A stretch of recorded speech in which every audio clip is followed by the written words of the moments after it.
Akhirnya pelaku pembunuh ibu dan anak di Subang segera terungkap. DNA nempel di kuku Amel, apakah pelaku seorang wanita? Namun sebelum kita bahas, mohon subscribe channel ini dulu, agar kalian gak ketinggalan berita-berita menarik dari kami. Kalau sudah, mari kita lanjut. Akhirnya pembunuh ibu dan anak di Subang, Jawa Barat segera terungkap setelah polisi menemukan bukti baru kasus Subang itu di tubuh korban Amalia Mustika Ratu alias Amel. Polisi mendapatkan bukti baru setelah melakukan autopsi ulang terhadap kedua jasad korban, yakni Tuti Suhartini dan Amalia pada Sabtu, tanggal 2 Oktober tahun 2021. Sebelumnya, setelah melakukan olah tempat kejadian perkara TKP, polisi menemukan dua jejak kaki pembunuh ibu dan anak di Subang berbeda. Hal itu mengindikasikan, terduga pelaku lebih dari 2 orang. Sementara itu, terungkap seorang wanita terekam CCTV yang sebelumnya disebut sebagai terduga pelaku, sedang membuang bungkusan kresek merah ke tong sampah di depan pencucian mobil pagi tak lama setelah jasad korban ditemukan.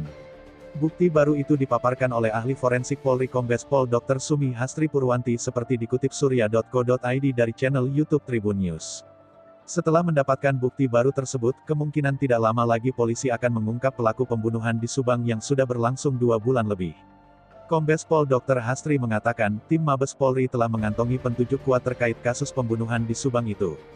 Kita cari petunjuk lain di tubuh jenazah. Dari seluruh kasus pembunuhan, tubuh manusia itu menyimpan petunjuk yang luar biasa. Petunjuk emas, ujar Hastri dilansir dari kanal YouTube Tribun News pada Rabu, tanggal 20 Oktober tahun 2021. Pada awal kasus terungkap, polisi sudah melakukan autopsi pertama. Namun untuk semakin meyakinkan, autopsi kedua dilakukan. Saat autopsi pertama jasad Tuti dan Amalia, yakni pada tanggal 18 Agustus tahun 2021, ia tidak terlibat lantaran sedang bertugas di Jawa Tengah. Meski begitu, Dr. Hastri sudah mengantongi hasil autopsi. Dari autopsi tersebut akan membuka waktu, cara, mekanisme, serta kematian Tuti dan Amalia. Untuk kasus Subang itu memang jelas kasus pembunuhan. Autopsi pertama sudah bagus, sudah baik. Saya hanya melengkapi saja dan memastikan kalau dari hasil autopsi pertama itu bisa membuktikan waktu kematian, cara kematian, mekanisme kematian, dan sebab kematian, papar Dr. Hastri. Usai memeriksa sidik jari kedua jenazah tersebut, Dr. Hastri menemukan hal janggal pada kuku korban Amalia. Bukti pada kuku Amalia ini menunjukkan dugaan kalau korban sempat melakukan perlawanan kepada pelaku pembunuhan sebelum dihabisi. Sambil memeriksa sidik jari, kita lihat juga tanda-tanda di tubuhnya. Kalau ada perlawanan, misalnya mencakar, memukul atau mencubit pelaku itu terlihat dari epitel yang tertinggal di kuku korban, ujar Dr. Hastri. Jari-jarinya sekalian diambil untuk diperiksa DNA-nya. Itu kita periksa lengkap, tambahnya.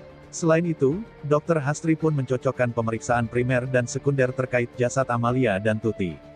Untuk pemeriksaan sekunder, keluarga korban turut dicecar polisi untuk memastikan data pada tubuh Tuti dan Amalia.